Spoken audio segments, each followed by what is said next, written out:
Hello friends, welcome to my channel. இன்றைக்கி நம்ம சேனலில் ரொம்ப டேஸ்டியான ஹோட்டல் ஸ்டைல் ரவா கிச்சடி எப்படி பண்ணுறதுன்னு பார்க்க போகிறோம். ஃபஸ்ட்டு நம்ம முந்திரி பருப்பை வறுத்துக்கலாம். அதுக்கு ஒரு கடாயில் 2 டீஸ்பூன் அளவுக்கு நெய் விட்டு நம்ம எடுத்து வச்சுருக்க முந்திரி பருப்பை சேர்த்துட்டு வறுத்துக்கலாம். முந்திரி பருப்பெல்லாம் இந்த மாதிரி பொன்னிறமாக வறுபட்ட அப்புறமா இதை ஒரு பவுலுக்கு தனியாக மாற்றி எடுத்துக்கலாம்.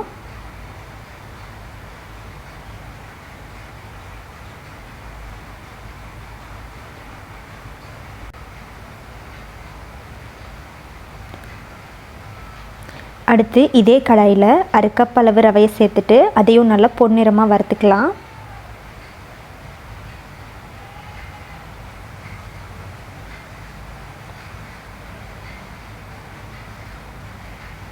நெய்லேயே இந்த மாதிரி ரவையை வறுக்கும்போது கிச்சடி நல்ல ஃப்ளேவர்ஃபுல்லாக இருக்கும். இப்போ ரவையை வேறொரு பிளேட்டுக்கு மாற்றிக்கலாம்.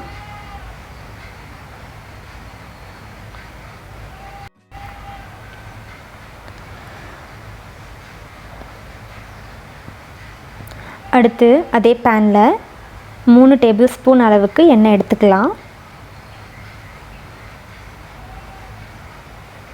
எண்ணெய் நல்லா ஹீட்டான அப்புறமா அதில் 1 டீஸ்பூன் அளவுக்கு கடுகு, 1/2 டீஸ்பூன் அளவு கடலைப்பருப்பு, உளுத்தம்பருப்பு சேர்த்துக்கலாம். இதெல்லாம் நல்லா பொரிஞ்ச அப்புறமா இதில் பொடியாக இருக்க இஞ்சியை சேர்த்துக்கிறேன். அடுத்து இதோடவே 2 பச்சை மிளகாயை நீல வாக்கில் கீறி அதையும் இதோட சேர்த்துக்கிறேன். அடுத்து கொஞ்சம் கருவேப்பிலை சேர்த்துட்டு இதை நல்லா வதக்கி விட்டுறலாம்.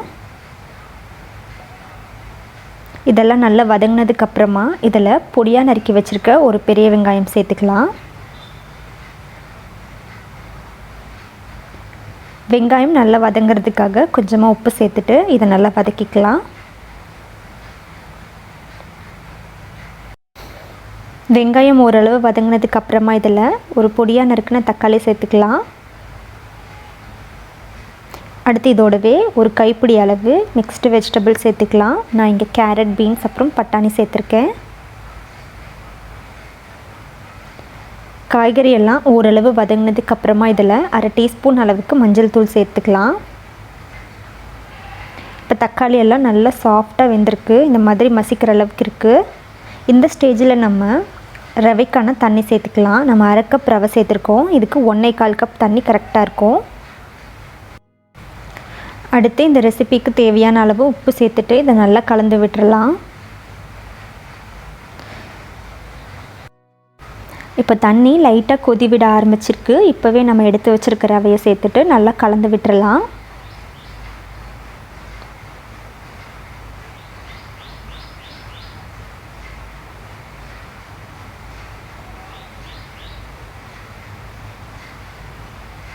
அடுத்து இதுக்கு மேலே நம்ம வறுத்து வச்சுருக்கோம் இல்லையா முந்திரி பருப்பு, அதையும் சேர்த்துக்கலாம்.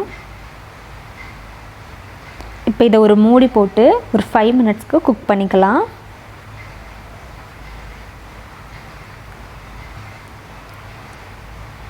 இப்போ நம்மளோட ஹோட்டல் ஸ்டைல் ரவா கிச்சடி நல்லா ரெடியாகி வந்திருக்கு.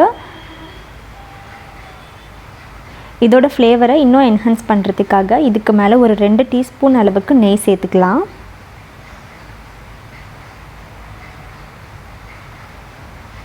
கூடவே பொடியாக நறுக்கி வச்சுருக்க கொத்தமல்லி இலையை மேலே தூவிக்கலாம்.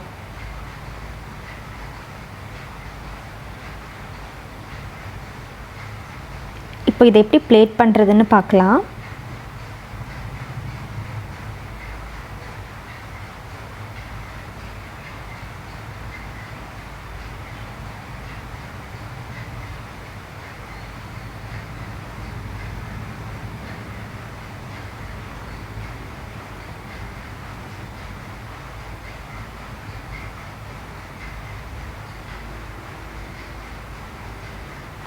இந்த ரெசிபி ரொம்ப சிம்பிளான ரெசிபி தான். பட் இந்த மாதிரி நீங்கள் ஒரு டைம் கண்டிப்பாக செஞ்சு பாருங்கள். பட் இது ஹோட்டலில் சாப்பிட்ற அதே டேஸ்ட்டில் இருக்கும். கண்டிப்பாக இந்த மாதிரி ஒரு தடவை ட்ரை பண்ணி பாருங்கள்.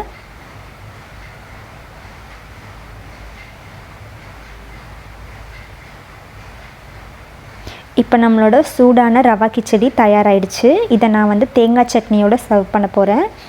இந்த ரெசிபியை கண்டிப்பாக நீங்கள் ட்ரை பண்ணி பாருங்கள். உங்களுக்கு இந்த ரெசிபி பிடிச்சிருந்தால் லைக் பண்ணுங்கள். மறக்காமல் சப்ஸ்கிரைப் பண்ணிவிட்டு பக்கத்தில் இருக்க பெல் ஐக்கானை கிளிக் பண்ணுங்கள். உங்கள் ஃப்ரெண்ட்ஸ் அண்ட் ஃபேமிலிஸோட ஷேர் பண்ணுங்கள். தேங்க்யூ ஸோ மச் ஃபார் வாட்சிங்.